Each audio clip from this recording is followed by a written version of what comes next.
So to create our platforms, what I want to do is actually create a brand new layer. I want to keep things often separated in different layers. It just makes it very easy to edit and work with all the different pixels that you actually draw onto your canvas. So I'll click the new layer icon that we can see right here, and that creates layer 4, which I'm going to double click on and name platform, or platforms with an S. I'm going to make sure that that layer is selected so that I know that when I start painting, I'm painting inside the platforms layer. And what I want to do now is select a new brush. So here's my brush icon that I'm going to click on. And when I do, you can see up here at the top, we have these brush options. So I'm going to go ahead and click on this brush option that we see right here.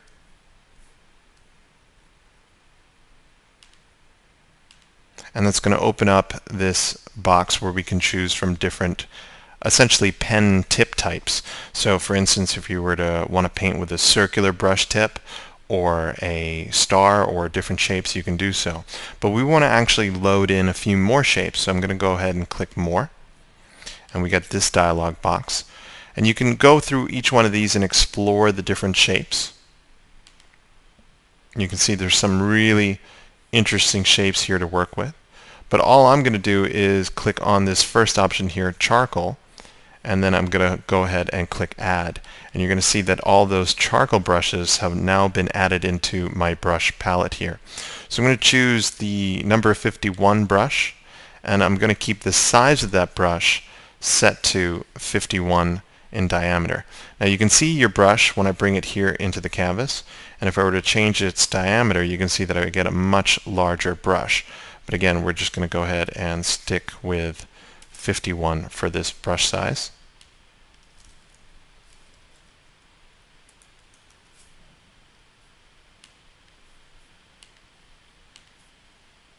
There we go.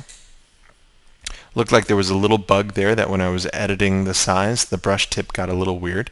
So I just went ahead and clicked on the brush again here in the brush palette. So when I click inside my canvas, you can see that I start to paint with that brush.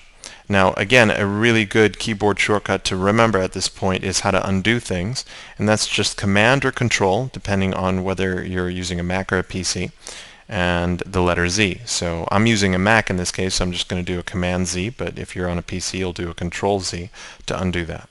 So what I want to do is just quickly paint in some platforms. Again, I'm on the platform layer. So I'm just going to create a quick box here.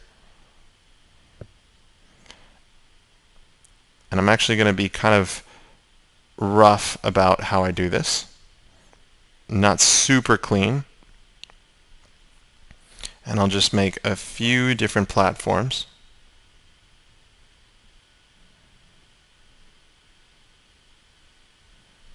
Generally straight edges. Again, don't forget that you can use this navigation box here to zoom into the image. Or if you want to cheat a little bit or be a guru, you can go ahead and use the keyboard shortcut letter Z. So if I zoom in here and I push the Z key, notice that my brush cursor turns into the magnifying glass. That allows me to go ahead and zoom into an image. Now the only problem with that is as I zoom in, we've now lost the pixels that we've painted, or we're at least zoomed into a part of an image where we can't see that anymore. I can click on the corner of the image or the canvas here and stretch that out.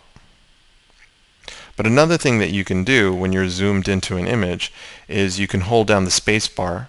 Now watch what happens when I tap the space bar and hold it down. We actually get this hand icon, which allows me to kind of just push things around my canvas.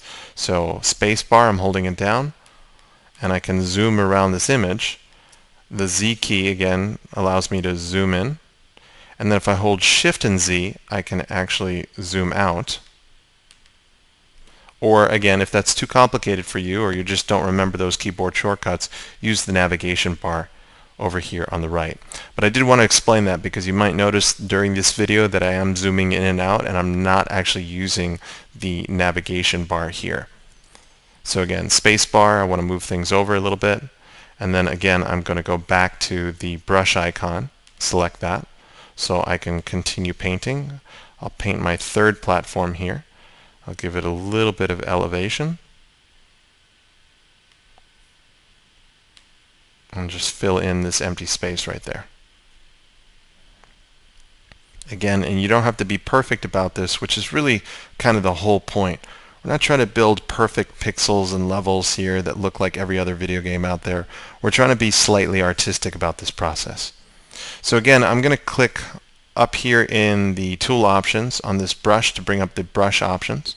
And then for diameter, I'm just going to go ahead and take this slider and we're going to slide this down to something like 20.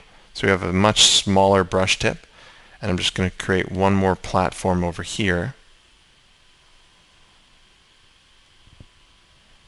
And kind of do something like that.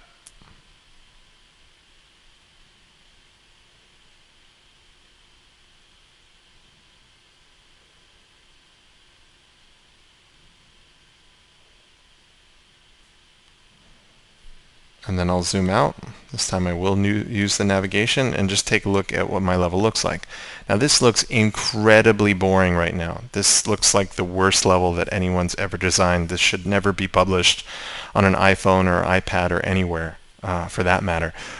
So in the next video, watch how quickly we're going to take something that looks so ugly like this and we start making it look really interesting and exciting.